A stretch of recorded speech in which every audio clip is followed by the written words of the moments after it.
Hola, buenas noches, bienvenidos de nuevo a mi canal. Bueno, pues hoy os voy a traer un caso un tanto distinto a los que os suelo traer habitualmente, en el que realmente no hay culpables como tal, ni ningún condenado, pero realmente fue una manera indirecta de cometer, bueno, pues sin ninguna duda, un acto deliberado que llevó a la persona víctima en cuestión a terminar con su vida. Entonces vamos a examinar todo lo que es el caso de la famosa empleada de Iveco, que fue un caso también muy mediático y que sin ninguna duda bueno, pues tuvo mucha relevancia, bueno, porque entre otras cosas estamos hablando de un caso en el que esta chica que vemos en la foto, Verónica Rubio, sufrió acoso digital, violencia simbólica y responsabilidad institucional. El suicidio de Verónica Rubio, trabajadora de la empresa Iveco en la planta de San Fernando de Henares en Madrid, ocurrido en 2019, se convirtió en un caso paradigmático para el análisis académico de la violencia digital, el acoso laboral y la responsabilidad institucional en contextos empresariales contemporáneos. Lejos de tratarse de un hecho aislado, estrictamente individual, el caso puso de manifiesto la interacción compleja entre dinámicas de género, cultura organizacional, omisiones institucionales y el impacto psicológico del hostigamiento sostenido. Por lo tanto, aunque no haya responsables directos como tal, que realmente sí que los hay de alguna manera, esto está claro que llevó a la chica a lo que la llevó, que fue nada más y nada menos que quitarse la vida, que no es ninguna tontería. O sea, estamos hablando de un caso muy grave. Entonces, el estudio de este caso se justifica primero por su relevancia social, jurídica y académica. Creo que es un caso que es importante también traer al canal por las consecuencias que tuvo. Entonces, desde una perspectiva de ciencias sociales, el caso permite analizar cómo la difusión no consentida de imágenes íntimas puede convertirse en un mecanismo de control, humillación y exclusión social dentro del ámbito laboral, que es algo que por desgracia a día de hoy vemos constantemente en un montón de niños que sufren bullying precisamente por este tipo de cosas y que terminan exactamente igual que terminó esta empleada por una cosa, ya os digo, o sea, es que es increíble. Asimismo, resulta pertinente para los estudios de género al evidenciar cómo las mujeres continúan siendo objeto de una vigilancia moral y sexual diferencial, incluso en entornos industriales formalmente regulados. Por tanto, aquí en este trabajo de lo que se trata es de adoptar un enfoque narrativo y analítico, combinando un poco la reconstrucción contextual de los hechos con un análisis crítico de lo que son las estructuras que permitieron que la situación se prolongara sin una intervención eficaz, y en ningún caso se describen métodos de SUI ni se incurren dramatizaciones, atendiendo a criterios éticos y académicos ampliamente aceptados. Así que los objetivos específicos de este estudio van a ser analizar el contexto laboral y social en el que se produjo el caso, examinar las dinámicas de acoso y violencia simbólica derivados de la difusión del contenido íntimo, evaluar la actuación de la empresa y de otras instituciones implicadas, reflexionar sobre las implicaciones legales, sociales y preventivas del caso y, bueno, básicamente también analizaríamos en un segundo punto lo que es el contexto sociolaboral en la industria automovilística. La industria automovilística en España se caracteriza históricamente por una fuerte masculinización de sus plantillas. especialmente en los puestos de producción y mantenimiento. Este contexto no solo influye en la distribución de tareas, sino también en la cultura organizacional, las relaciones informales de poder y las normas implícitas de comportamiento. Estamos hablando de que en entornos predominantemente masculinos, las mujeres suelen enfrentarse lamentablemente a dinámicas de hipervisibilidad. O sea, es lamentable que todavía a día de hoy su presencia sea más notoria, sus comportamientos más observados y sus errores además tienden a ser amplificados. A todo ello se suma en muchos casos una cultura de tolerancia hacia comentarios sexistas, bromas de contenido sex o actitudes que, aunque normalizadas, constituyen formas de violencia simbólica. La planta de IV con la que trabajaba esta chica, Verónica Rubio, no era ajena a estas dinámicas estructurales. A pesar de contar con protocolos formales de prevención del acoso, como ocurre en muchas grandes empresas, la eficacia real de dichos mecanismos dependía de su aplicación concreta y, por supuesto, de la voluntad de los mandos intermedios para activarlos. El contexto laboral, por tanto, no puede entenderse únicamente como un escenario neutral en el que irrumpe un conflicto individual, sino como un espacio social con normas, jerarquías y silencios que condicionan profundamente las experiencias, digamos, de quienes lo habitan. Entonces, desde el perfil contextual de la víctima y desde una perspectiva académica y ética, es fundamental evitar la construcción de perfiles biográficos íntimos o psicologizantes de la víctima.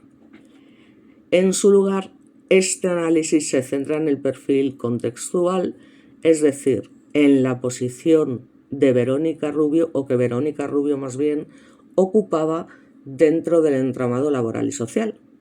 Es decir, Verónica básicamente era trabajadora de la planta, integrada, como os comento, en un entorno mayoritariamente masculino, con una posición jerárquica limitada y escaso poder formal de decisión.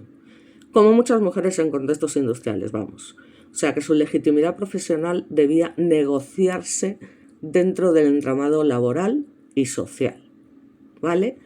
Y de manera constante, digamos, frente a estereotipos de género persistentes. Con lo cual, la vulnerabilidad que atraviesa este caso no debe interpretarse como una característica individual, sino como el resultado de una intersección de factores.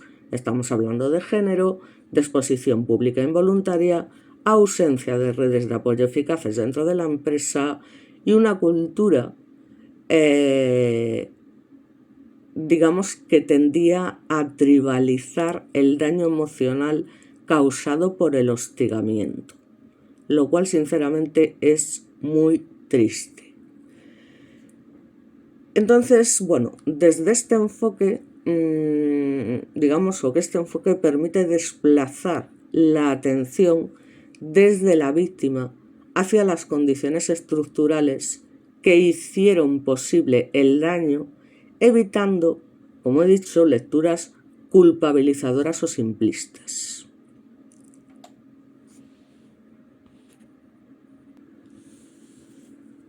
Entonces,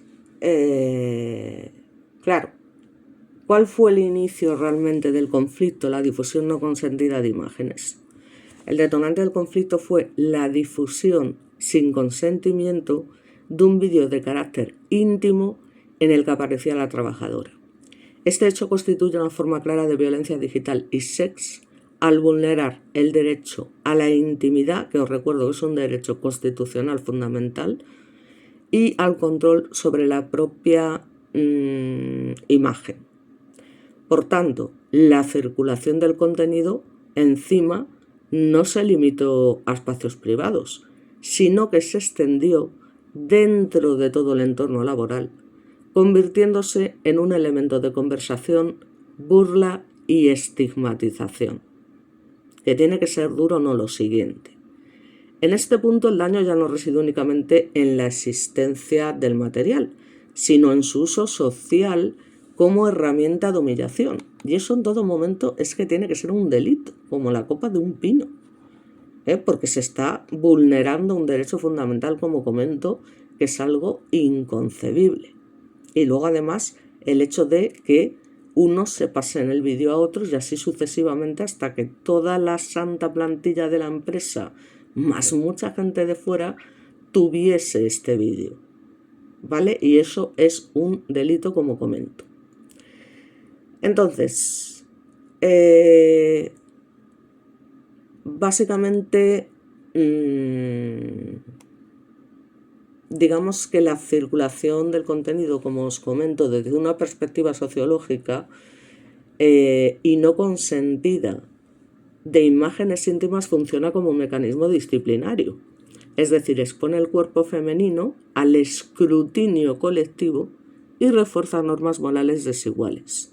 Mientras que la sexualidad masculina, claro, suele ser tolerada o incluso celebrada, les van a dar aplausos por ser machos ibéricos, pero la femenina es utilizada como motivo de sanción simbólica.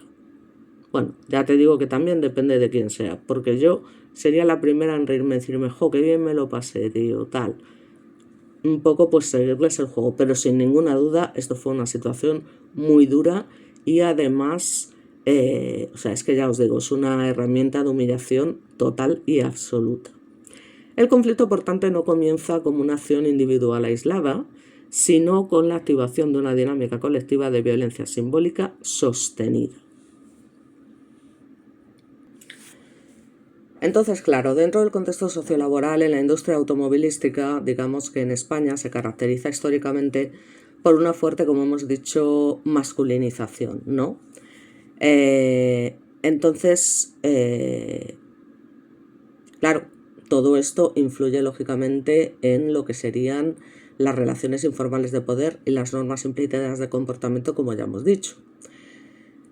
Entonces, bueno, pues lo que es... a ver un momentito, porque estamos hablando aquí de... Es que, perdonad que se me ha... Un momento, por favor. Disculpad, que he tenido aquí un pequeño problemilla. Bueno, vamos a centrarnos entonces en lo que fue el problema real, que fue básicamente el acoso laboral y social que sufrió esta chica. Digamos que tras la difusión no consentida del vídeo, el entorno laboral de Verónica Rubio se transformó literalmente y progresivamente en un espacio hostil. O sea, el acoso no se manifestó necesariamente a través de acciones formales o explícitas, sino mediante una acumulación de conductas cotidianas, o sea, día tras día, que en su conjunto configuraron un escenario de violencia psicológica sostenida. Entre estas conductas se encontraban comentarios, risas, miradas insinuantes, rumores y referencias veladas al contenido difundido. Este tipo de acoso, caracterizado por su ambigüedad y su carácter informal, resulta especialmente difícil de denunciar, ya que suele carecer de pruebas directas y se ampara en la normalización aún encima cultural de determinadas actitudes. ¿Vale? O sea, porque aún encima es como si estuviese justificado. El acoso laboral no solo afecta a la víctima de manera individual, sino que opera como un fenómeno grupal, porque por una parte también está la pasividad de los testigos, el silencio de compañeros y la falta de reproche explícito contribuyen a legitimar la violencia, porque aunque hubiese personas que no la agrediesen en ese sentido de acoso laboral, mantuvieron silencio. O sea, que es exactamente lo mismo que pasa cuando hay violencia doméstica o violencia contra niños, es decir, aunque tú directamente no la estés acosando, sí que estás permitiendo que otros lo hagan. Y te estás callando. Y te estás quedando como si no estuviera pasando nada. Y esto también como tal es intolerable. En este caso, la ausencia de una respuesta colectiva clara reforzó la sensación de aislamiento y desprotección de esta chica, o sea, totalmente. Desde el punto de vista teórico, este tipo de acoso puede entenderse como una forma de violencia simbólica. O sea, en términos ya, vamos a ponernos bourdieuanos, en la medida en que se ejerce de manera invisible, naturalizada y socialmente aceptada. La víctima es colocada en una posición de inferioridad, tanto moral como profesional, sin necesidad de recurrir a sanciones formales.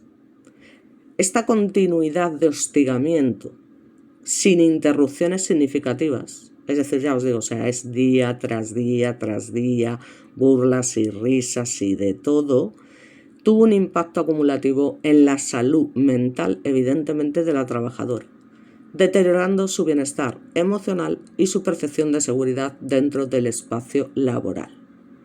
Y luego está, por otra parte, la respuesta de la empresa. La actuación de la empresa constituye uno de los ejes centrales del análisis del caso. Según la información disponible, Iveco contaba con protocolos internos, como siempre, claro, los protocolos están muy bien pero hay que aplicarlos, para la prevención del acoso laboral y sexual, como es habitual en grandes compañías multinacionales. Sin embargo, como acabo de decir, la existencia formal de dichos protocolos no garantiza su eficacia real, como pasó en este caso. Por tanto, la respuesta empresarial se caracterizó por una combinación de medidas tardías, solo parciales y percibidas como insuficientes, tanto como para llevar a una persona a quitarse la vida. Aunque se adoptaron algunas decisiones administrativas, estas no lograron frenar de manera efectiva el clima de hostigamiento ni restaurar un entorno laboral seguro para la trabajadora, que tiene tela. Uno de los elementos más criticados fue la falta de una actuación preventiva contundente desde el primer momento. Es decir, la gestión del conflicto pareció centrarse más en minimizar el impacto reputacional de la empresa como tal que en proteger a la víctima, que es lo que pasa siempre, y sancionar de forma ejemplar las conductas abusivas. Estamos hablando realmente de... Entonces, jolín, estamos hablando de que esta mujer tenía una familia, ¿vale? Eso para empezar, tenía una familia, tenía unos hijos, tenía un marido, tenía una pareja, llámale X, ¿vale? Unos hijos que se quedaron sin una madre, ¿vale? Todo por una cosa tan triste como esta, es que no hay por dónde cogerlo. Entonces, respecto a la respuesta de la empresa Iveco, además, uno de los elementos desde una perspectiva de responsabilidad social corporativa es ese tipo de respuesta que evidencia una brecha entre el discurso institucional y la práctica cotidiana. Es decir, la empresa como organización con capacidad de control y sanción posee sin ninguna duda un papel clave en la configuración de las normas informales del entorno laboral. La inacción o la ambigüedad en este sentido puede interpretarse como una forma de complicidad estructural. El caso plantea interrogantes relevantes sobre el alcance de la responsabilidad empresarial en situaciones de violencia digital que trascienden el espacio físico de trabajo, pero tienen consecuencias directas en él. Con lo cual aquí esto fue un conjunto de inutilidad por parte de varias personas, directa o indirectamente, ¿vale? Aunque no hubiese un culpable como tal, al final fueron todos, tanto los que mantuvieron silencio y permitieron que fuese humillada un día tras otro, vulnerando sus derechos fundamentales, como por parte de la empresa, que como no se preocupó más por su propia imagen que por la imagen de la chica como tal, que estaba siendo sometida sin ninguna duda a una humillación, ya os digo, constante y a un acoso laboral permanente que debió de ser tan insoportable como para que decidiese quitarse del medio. Ya os lo digo. Es una cosa que hay que vivir para poderla entender.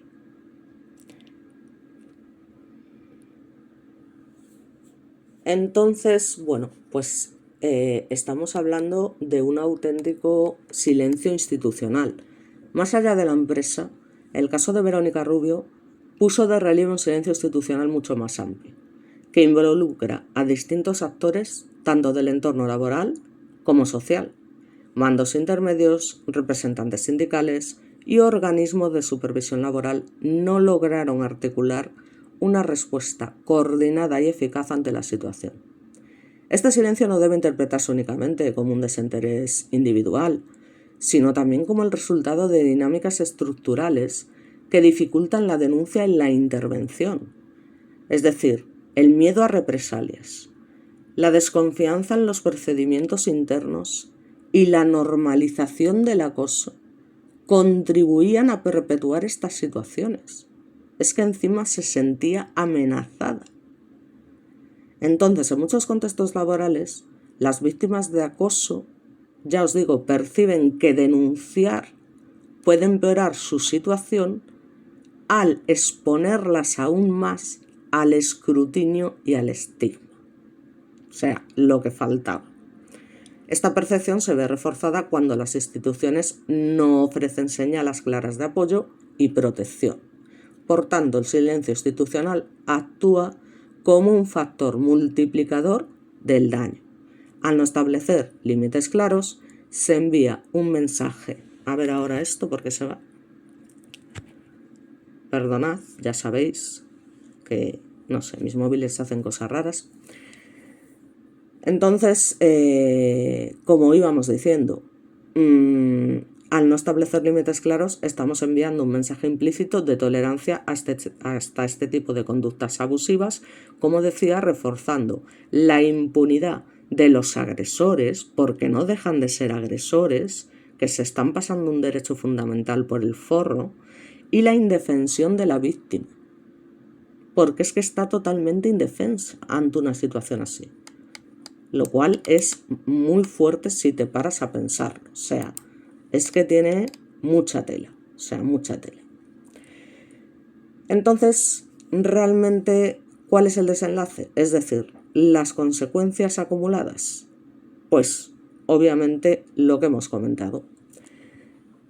El desenlace debe abordarse desde una perspectiva respetuosa y analítica, evitando cualquier descripción gráfica o sensacionalista y demás, porque estamos hablando de un SUI, de una chica, de Verónica Rubio, que no puede entenderse como el resultado de un único factor, sino como la consecuencia de un proceso prolongado de desgaste psicológico, aislamiento y pérdida de referentes de apoyo, que parece una tontería, pero de tontería no tiene un pelo.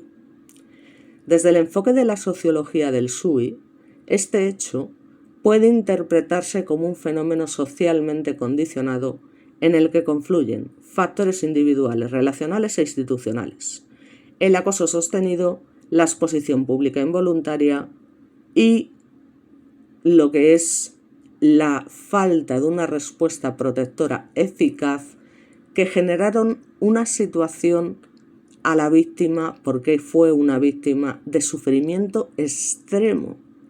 Es que fue un sufrimiento extremo. Aquí vemos lo que se produjo después. Evidentemente las consecuencias pues fueron un montón de manifestaciones en contra de todo lo que había pasado y lógicamente ya tarde, como pasa siempre, defendiendo lo que ya pues, poco sentido tenía, ¿no?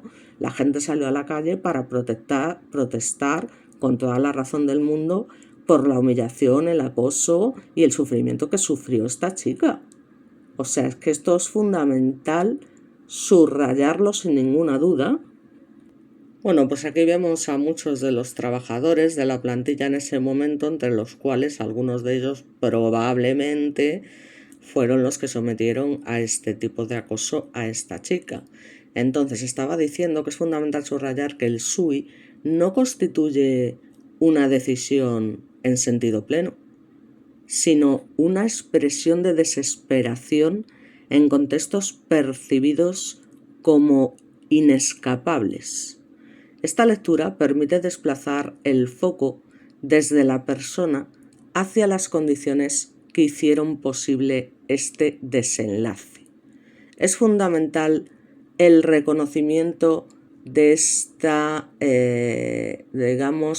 dimensión estructural que resulta clave para evitar interpretaciones simplistas o culpabilizadoras y para orientar políticas de prevención más efectivas. Porque probablemente muchos de vosotros estéis pensando, o no sé si vosotros, pero hubo gente que en su momento pensó, bueno, pues haya ella, o sea, si decidió Sui, eso realmente no es culpa de nadie, nadie le puso una en la cabeza para obligarla. Es decir, había que escuchar de todo, como suele pasar en estos casos, pero es que no hace falta llegar a eso. Es decir, con lo que le hicieron padecer fue más que suficiente como para producir semejante daño.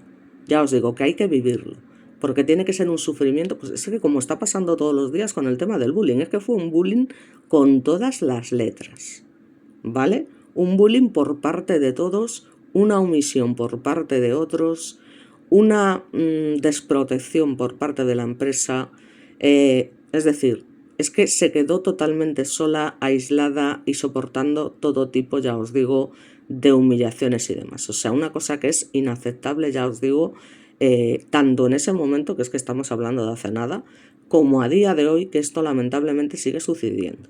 Otra cosa es también cómo sea la persona en cuestión. A lo mejor si se trata de otra persona, pues es lo que te digo, como si cuelgas el vídeo en YouTube. Digo, me da exactamente igual.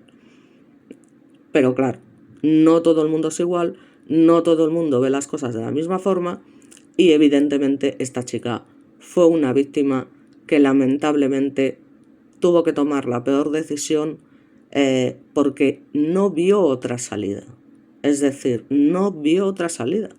O sea que en ningún momento se la puede culpar a ella de todo lo que sucedió.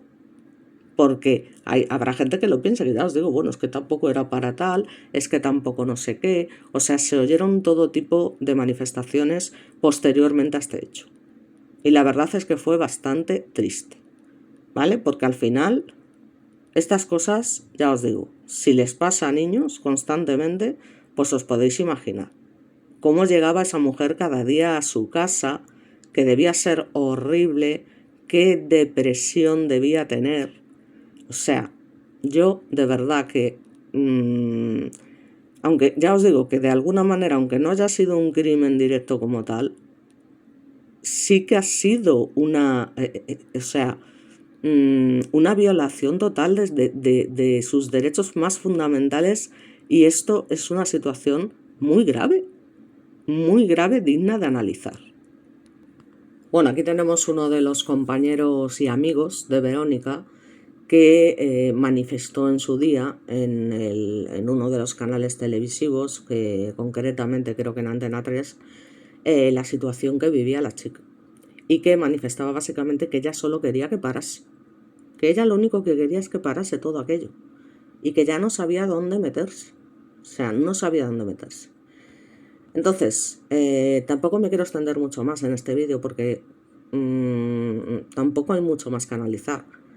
Pero hay que tener en cuenta también la importancia que tuvo el tratamiento mediático del caso, el caso de Verónica Rubio, que adquirió una amplia repercusión mediática tras hacerse público su fallecimiento.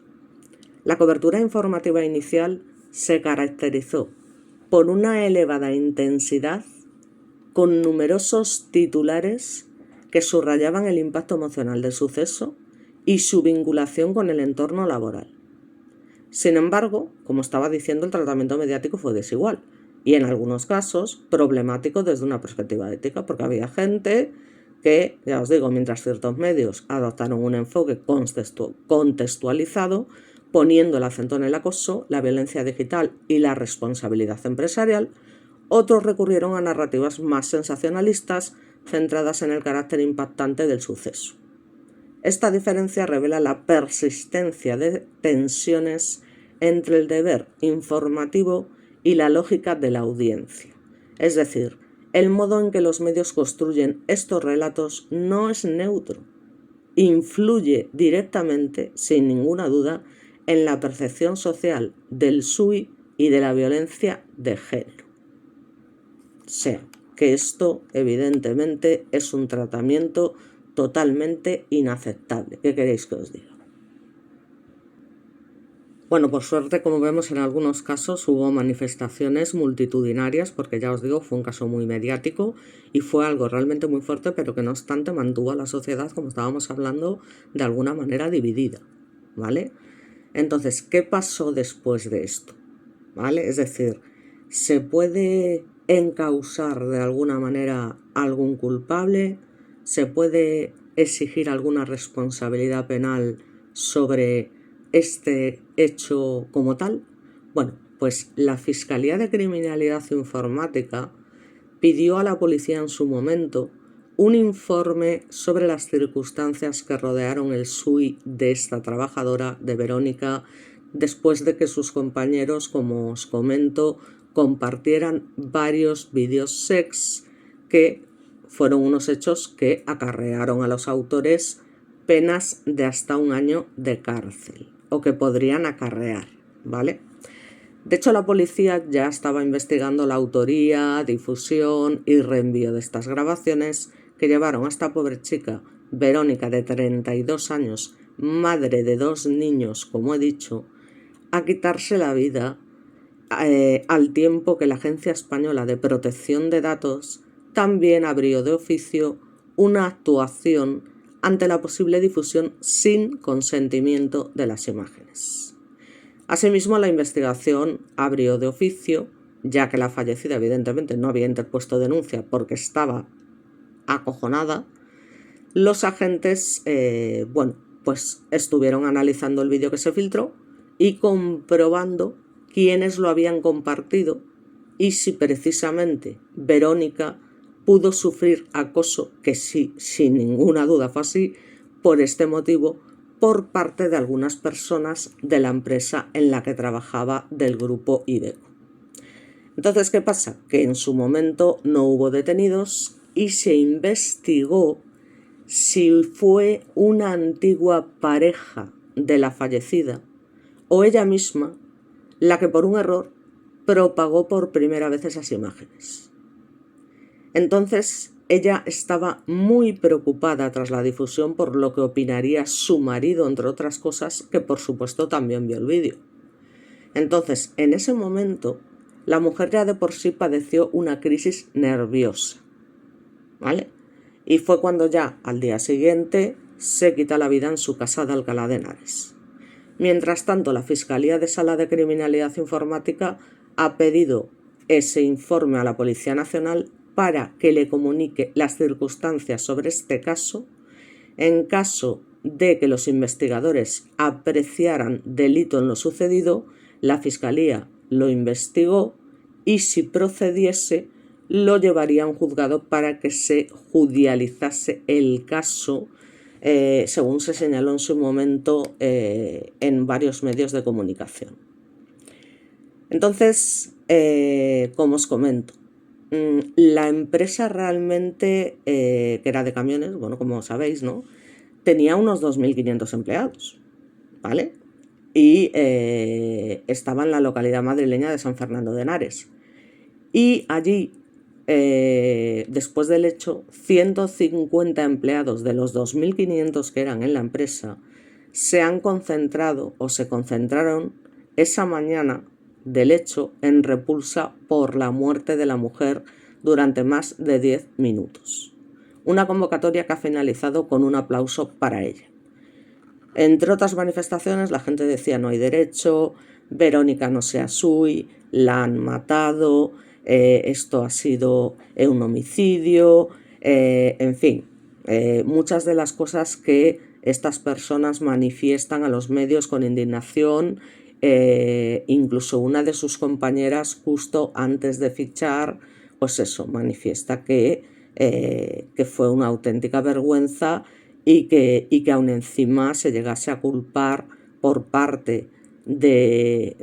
una parte, digamos, de la sociedad y por todo lo que se arrojaba en los medios de comunicación, que bueno, que es que ya te digo, que es que nadie la obligó a hacer lo que hizo, básicamente. Y es que esto me parece muy fuerte.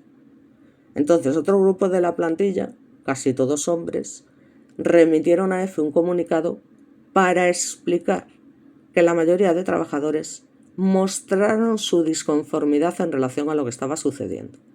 O sea, que hay que tener cara. O sea, tú ahora dices, no, claro, como te ves en la tesitura de que la fiscalía está investigando qué es lo que ha pasado, no, nosotros no estábamos conformes con lo que estaba pasando. Entonces, encima exigen que no se generalice una conducta con los que han mostrado su absoluta desaprobación y que se buscan los verdaderos responsables. Pero es que los que habéis mantenido silencio también de alguna manera sois responsables, aunque no sea de manera directa. Porque era tan sencillo como decirle a tu compañera, mira, tío, deja eso, no sé qué, tal, lo que estás haciendo es una vergüenza y demás. Pero aquí nadie dijo nada. Entonces, tras la reforma del Código Penal de 2015, a raíz del caso de Olvido Hormigos, del que ya veremos si hablo o no, se establece una pena de prisión de 3 meses a 1 año o multa de 6 o 12 meses, lo que es nada, y además no vas a entrar en la cárcel, porque si no tienes antecedentes penales y la pena no es superior a 2 años, no vas a entrar. En los casos en que sin autorización de la persona afectada se difunda, revele o ceda a terceros imágenes o grabaciones audiovisuales de aquella, obtenidos con su anuencia fuera del alcance de la mirada de terceros, cuando la divulgación menoscabe gravemente la intimidad personal de esa persona, que fue lo que ocurrió en este caso. Con lo cual estamos hablando, ya os digo, de un delito. O sea, esto estaba recogido en el Código Penal cuando sucedió el hecho, ¿vale? Y es verdad que la pena es irrisoria y al final no iban a entrar en la cárcel de ninguna manera, pero bueno, a lo mejor una indemnización y un buen susto sí que se iban a llevar, ¿eh?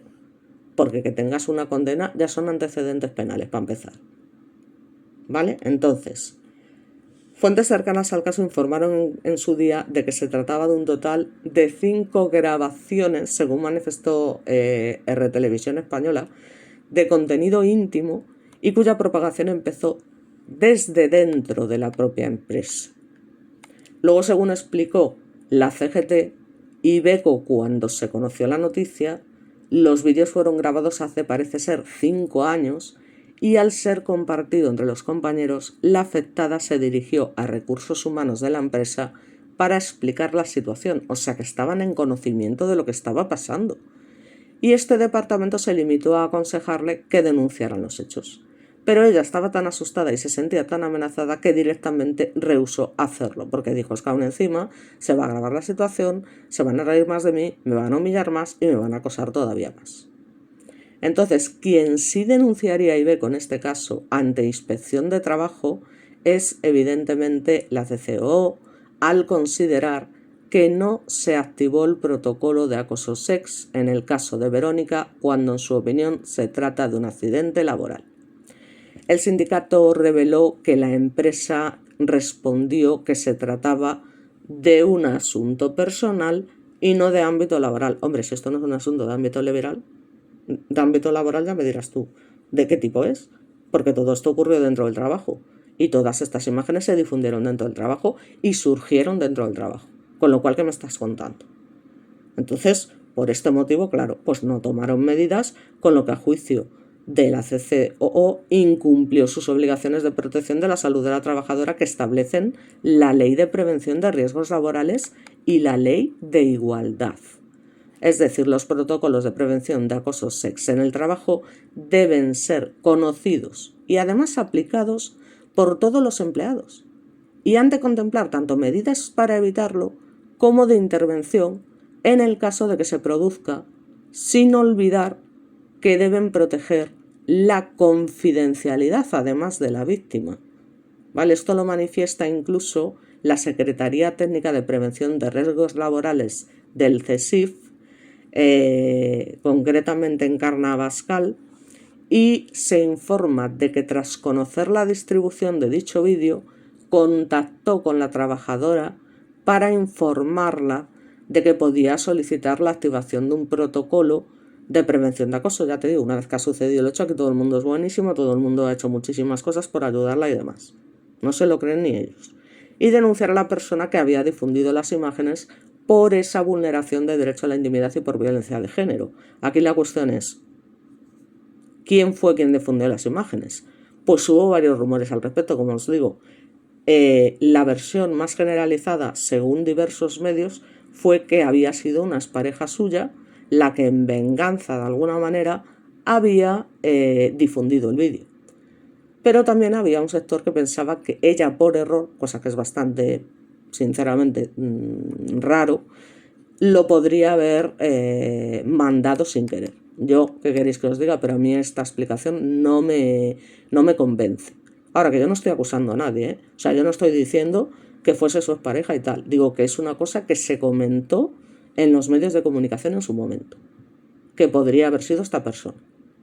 Entonces, el sindicato parece ser que acompañó a la afectada a una reunión con la dirección de la empresa para notificar lo que había ocurrido y quién había iniciado la transmisión del vídeo. Yo no sé. En esa reunión, según ha asegurado el sindicato, Ibeco respondió que se trataba de un asunto personal, ya os digo, no de ámbito laboral, que es que hay que tener cara para decir eso. Y siendo la empresa conocedora de la situación de riesgo en el centro de trabajo, al menos desde el jueves 23 de mayo, no tomó ninguna medida preventiva y por ello se considera que su inacción ha sido un factor decisivo en el lamentable resultado del fallecimiento de nuestra compañera, como manifestó la rama de industria del sindicato. Mientras tanto, UGT expresó también su deseo de que las investigaciones judiciales llegasen hasta el final y anunció que por respeto a la familia no participará de polémicas ni entrará en debates hasta que no concluyan las investigaciones, lo cual me vais a perdonar, pero también es una postura muy cómoda.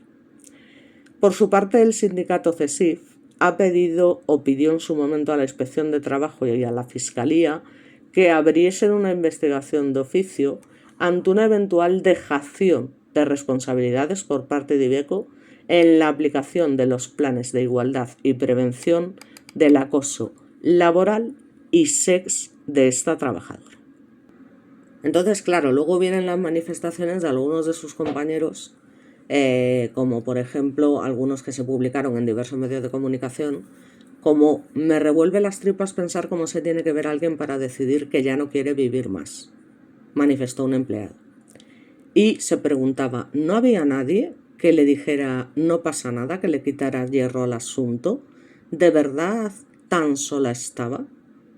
¿Vale? Hablaba de Verónica cuando se suicidó ese sábado 25 de mayo en su casa de Alcalá de Henares, en Madrid. Y que llevaba más de un mes bajo presión, como os comento, por todo esto que estamos hablando. Que no estamos hablando de un día ni dos. Y ya os digo, de manera constante. O sea que, en fin. Entonces, ¿qué pasó? Bueno, pues básicamente, y como suele pasar en estos casos, pues el caso fue cerrado sin culpables. Entonces, bueno, pues ya os digo, por mucho objeto de burla y mofa que fuese, de la que fuese sujeto, hasta el punto de convertirse, ya os digo, en un caso de acoso sex colectivo, el machismo, manifestaban algunos, se ha cobrado una nueva vida. Decían algunas noticias de titulares de medios de comunicación. Y es cierto que la violencia de género puede matar a sus víctimas de muchas y diversas formas. Y eso a veces se nos olvida, ¿vale? La violencia de género puede ser sutil y puede pasar desapercibida para muchas personas, por mucho que nos sorprenda. Eso lo tenemos que entender. Entonces, un compañero de trabajo puede estar gastándote una broma sexista sin estar tomando conciencia de las repercusiones que puede tener esto en nuestras vidas. O sea, lo que es seguro es que sin una correcta formación y sensibilización en género, muy pocas personas podrán detectar con facilidad este tipo de riesgos. Es que esto hay que tenerlo muy en cuenta. Esto pasa porque, aunque nos cueste reconocerlo, gran parte de la sociedad sigue anclada en el pasado. Es que es triste pero cierto, y esto no puede seguir así. Tenemos que tener muy claro que dar por hecho que hoy en día todo el mundo es consciente de la lacra social que es el acoso sexual en nuestra sociedad es un error. Entonces, concretamente IBE, con la empresa en la que ocurrió toda esta desgracia y que se encontraba altamente, como hemos dicho, masculinizada, por lo que no es de extrañar, por otra parte, que se diera esta situación, porque es un entorno donde esta problemática se da con mucha mayor incidencia, pues ya os digo, que a pesar de contar con no sé cuántos protocolos, con no sé qué, que si hicimos esto, que si hicimos lo otro, cuando Verónica acudió a solicitar ayuda, pues se limitaron a decirle, no, mira, esto es un problema personal, pues si eso vas y denuncias. Que ellos no tenían que intervenir. Entonces, como vosotros comprenderéis, ante la recepción de información de acoso, sea del tipo que sea, es que la empresa siempre debe activar una investigación sobre el conflicto y siempre se debe proteger, como digo, a la víctima, y esto no se hizo. Entonces, que a nadie se le olvide, ¿vale? Y con esto vamos a terminar. Que el acoso sexual es un delito que debemos prevenir en las organizaciones. Volvemos a recordar que es que si no tomamos, o sea, si no formamos y sensibilizamos a las organizaciones, y cuando digo organizaciones me estoy refiriendo a la totalidad de la organización, sin olvidar a la dirección, recursos humanos, pues difícilmente podremos remediar lo que está ocurriendo. Por tanto, el procedimiento de denuncia que interpuso la CCO por no activar el protocolo de acoso sexual siguió abierto, pero comenzó con la noticia de que finalmente quedó archivado el caso de Sui debido al acoso sexual que había sufrido Verónica, porque no se han encontrado culpables. Claro que se van a encontrar, si es una cosa que fue colectiva. Es decir, ¿quién difundió realmente el vídeo? Y luego, ¿quiénes en particular siguieron difundiendo el vídeo a su vez a otros? Y encima comenzaron a burlarse, reírse y a humillar a esta persona, pues eso es muy complicado de saber y de detectar.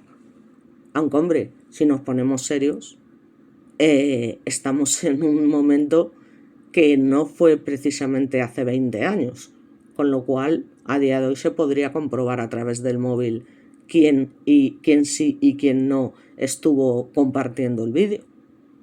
Y como os comento, es que estamos hablando de un delito contra la intimidad, aparte del acoso sexual. Así que claro, al final pues se limitan como siempre a decir que no hay pruebas. El artículo 197 del Código Penal recoge y penaliza la difusión de imágenes y vídeos, como hemos dicho, personales sin consentimiento, con el objetivo de vulnerar la intimidad, que fue lo que pasó. ¿Y cómo es posible que fuera imposible encontrar ni un solo culpable cuando la realidad es que el vídeo había sido reenviado de forma masiva entre un gran número de trabajadores de la empresa? Es decir, ¿cómo podemos sentirnos protegidas las mujeres por nuestras organizaciones y la justicia ante una situación así? ¿Qué es lo que digo yo?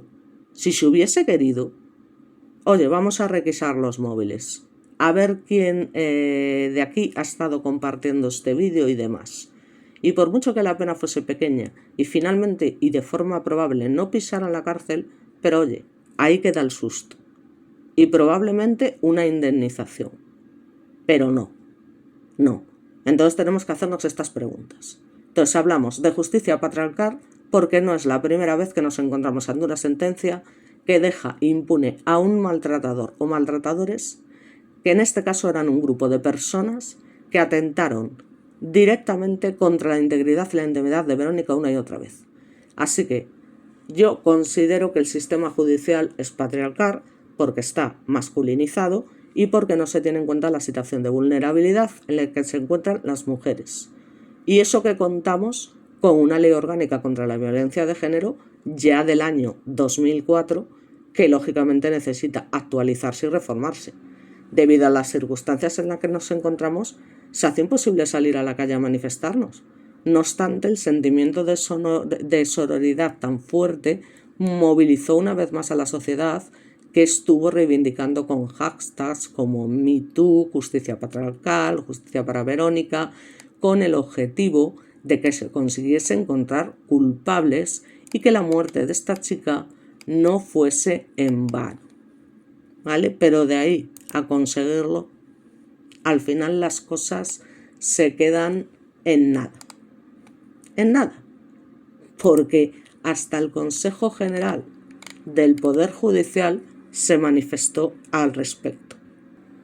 Entonces, nada más y nada menos que el Consejo General del Poder Judicial llegó a manifestar sobre la muerte de esta chica: si el que difundió el vídeo fue el exnovio, es violencia de género. Y eso lo dice el Consejo General del Poder Judicial, que no hay nadie por encima de eso. Bueno, el ministro en todo caso de Justicia, pero es que el Consejo General del Poder Judicial está por encima incluso del Supremo. Entonces, esto lo manifiesta y lo decía una hora antes de que el hombre se entregara en Madrid. La presidenta del Observatorio de Violencia Doméstica y de Género del Consejo General del Poder Judicial, Ángeles Carmona, la máxima responsable en materia de género del órgano de gobierno de los jueces españoles, dibujó para El Mundo, el periódico El Mundo, lo que podría suponer un giro no solo en la consideración de la muerte de la empleada, sino de sus consecuencias procesales. Porque hablamos de una muerte voluntaria que puede generar un proceso penal contra un tercero, aunque no se hiciera, o sea, un sui con un culpable. Y se manifiesta, entre otras cosas, claro, evidentemente ella no puede denunciar porque está muerta, pero si se demuestra que el autor de la difusión fue su exnovio, el caso sería perseguible de oficio, ¿eh? Y eso significa que con las testificales, las pruebas telemáticas que tenga la policía, sería suficiente para abrir un proceso penal que podría terminar o podría haber terminado en condena. O sea que es un asunto relevante jurídica y socialmente, porque establecería una causa directa, una relación causa-efecto entre un acoso y una muerte voluntaria, y avalaría además la argumentación de que Verónica fue víctima de violencia machista. Y aún más, según el razonamiento de esta señora, la tal Carmona, los efectos también serían de carácter civil, porque un caso de violencia de género permite a los herederos reclamar una indemnización, que es, como digo yo, por lo menos una indemnización les iba a caer sí o sí, en caso de que hubiese habido imputados, que no los hubo, porque al final aquí todos se limpiaron las manos. Entonces, tanto el marido como los hijos de la mujer podrían solicitar el acceso a una ayuda que la ley contempla para las víctimas de violencia de género, que fue lo que esto se consideró. Así que la ley integral solo considera violencia de género la ejercida por un hombre contra una mujer con la que tenga o haya tenido relación de pareja, ¿vale? Si es entre amigos, entre conocidos y demás, no es violencia de género. Tiene que haber tenido algún tipo de relación, ya os digo, de pareja, de ex, de marido, de novio, de lo que sea. Podéis llamarle como queráis, ¿vale? Pero esa reducción al ámbito de la unión afectiva, pues va a ampliarse, evidentemente, y se tiene que ampliar. El Pacto de Estado contra la Violencia de Género, que se aprobó en 2017 por unanimidad en el Congreso, abrazaba tratados internacionales como el Convenio de Estambul del 2014 de la Unión Europea. Ese pacto, suscrito por un buen puñado de países, entre ellos España, define la violencia de género como toda agresión física, psicológica o económica que se ejerce contra una mujer por el hecho de ser mujer. Es decir, no hace falta que el agresor sea o haya sido su pareja, sino que cometa violencia sobre ella por su condición de mujer, evidentemente. Es que si no, no tiene ningún sentido. Así que con esa tesis, la legislación española amplió su concepto de violencia de género, lo que significaría incluir en esa categoría casos como los de Laura Luelmo o de Ana Quer. ¿Vale? O sea, es que fijaos hasta de lo que estamos hablando. Así que Ángeles Carmona, digamos que compatibiliza el Observatorio del Consejo General del Poder Judicial con la Secretaría de un juzgado de violencia sobre la mujer en Sevilla, manifestando: en mi juzgado tenemos muchísimos casos de mujeres que son chantajeadas por sus ex con vídeos sex, las amenazan con difundirlos si no vuelven con ellos, o directamente los difunden para humillarlas. sin duda son violencia de género y por eso se tratan en este juzgado. Si el caso de Madrid se llevara en un juzgado penal, debería tratarse con los criterios del Convenio de Estambul. Y es que para esta mujer, Ángeles Carmona, incluso si el autor del primer envío no hubiera sido su exnovio, la mujer que se sui es una víctima igualmente de la violencia machista, porque siguió sufriendo un ataque a su intimidad como mujer y un acoso por parte de todos aquellos que reenviaron ese vídeo, que incluso iban a visitarla a su puesto de trabajo para ver quién era, y difundir la sexualidad de una mujer tiene unas consecuencias gravísimas para la víctima. Esto lo tenemos que entender, porque si no, no podemos llegar a humanizar a las personas como es debido, porque la sociedad la considera algo distinto a si la víctima es un hombre, por muy punible que sean ambas condenas, porque en el caso del hombre, ya os digo, siempre va a quedar como machito ibérico, porque eso ha pasado siempre. Es decir, el hombre siempre se ha podido liar con mi mujer, que ya te digo que como uno y comen una y cuentan 20, pero aparte de eso, ¿vale? Aparte de esa siempre prepotencia de no, yo es que me he liado, yo es que no sé qué, el hecho de que se tire, por decirlo de alguna manera, un montón de días, pues se le aplaude entre sus amigos. Joder, qué pedazo de macho eres, es que es la bomba, no sé qué. Pero si lo hace una chica, ya sabemos lo que pasa. Es una zo, es una pu, es una no sé qué, ¿vale? Yo, por suerte, paso tanto de estos temas, porque yo, dentro de mi problema de salud mental, que es el trastorno bipolar, no sé si lo sabéis, y dentro de los episodios maníacos, una de las cosas que se suele hacer, y que yo hago porque además me da la gana, y porque soy libre, y porque no tengo pareja, porque no quiero, y entonces pues quedo con tíos o con lo que sea, de determinadas características que a mí me gusten y demás, y hago lo que me da la gana, ¿vale? Básicamente. Y no voy a permitir que nadie me juzgue, ¿vale? Y entonces se graban, se hacen grabaciones, se hacen no sé qué. Y es que yo es lo que digo, mira, como si lo quieres colgar en YouTube. O sea, porque te quiero decir que alguna gente es como, oye, este vídeo, que sepas, o te escribe un tercero que te dice que sepas que se está difundiendo este vídeo tuyo en tal, y yo le digo, pues muy bien, y es que me da igual, te quiero decir, pero porque yo tengo esa manera de ser, ¿vale? Y lo que hago, yo no me avergüenzo. Y es que hasta mis médicos y mis tal me dicen, es que faltaría más. Dices que tú eres libre de hacer lo que te dé la gana. Y es que lo reivindico aquí delante de todos vosotros, independientemente de lo que podáis pensar de mí. O sea, yo hago lo que me da la gana con quien me da la gana y cuando me da la gana. Y si alguien quiere difundir las imágenes, pues que las difunda. Y ya te digo, yo es que se lo digo, pues que las cuelguen en YouTube si quieres, que me trae al pairo. Porque yo no me tengo que esconder ni de nada ni de nadie, ¿vale? Pero lamentablemente esta mujer pues tenía familia, tenía unos hijos, tenía no sé qué y tenía no sé cuánto. Entonces, según la ley, el delito es de la persona que difunde el vídeo por primera vez y no, cuidado, de quien lo reenvía. Así, si se demostrara que el exnovio fue el primero en sacar de la intimidad el vídeo, podría haber incurrido en un delito. Y el resto de personas que extendieron las imágenes no tendrían en principio reproche penal. Otro asunto ya es el ético y su machismo de última generación. Así que bueno, yo creo que con esto ya me he enrollado suficiente. Básicamente estamos ante un problema que estaba y que sigue estando lamentablemente muy generalizado y que llevó a una persona que probablemente fuera especialmente sensible, pero es que no es excusa igualmente, a tener que llevar a cabo esta terrible decisión, porque como ella misma manifestaba, no puedo más. Y en la que toda la planta de Iveco agachó la cabeza, todos tenemos la culpa, por supuesto. Tanto los que difundieron, se burlaron y demás, como los que no hicieron absolutamente nada, incluyendo a la propia empresa. Ya os digo. Punto y pelota. Y con esto, ya os digo, os dejo. Creo que es un caso también interesante del que había que hablar y por mi parte nada más.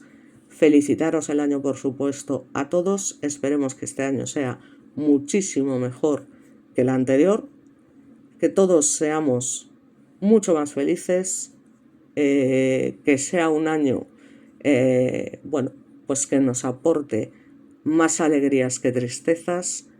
Y con esto me despido y nos veremos en el próximo vídeo. Muchas gracias a todos por seguirme y por darme apoyo. Un saludo.